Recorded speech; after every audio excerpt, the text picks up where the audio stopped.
what we're gonna do, this is our blending what we're gonna be using.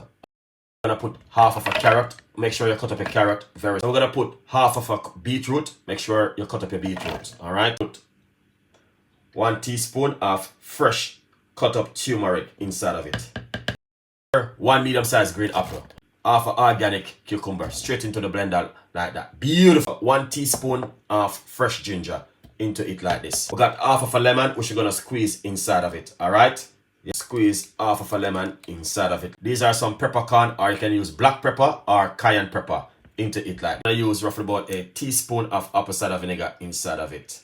Put half a teaspoon of organic honey inside, then some water inside of it, roughly about a cup of water. We're gonna take it to the blend. All right. We're gonna blend this now using this one right here. 1 teaspoon of pineapple before we blend it.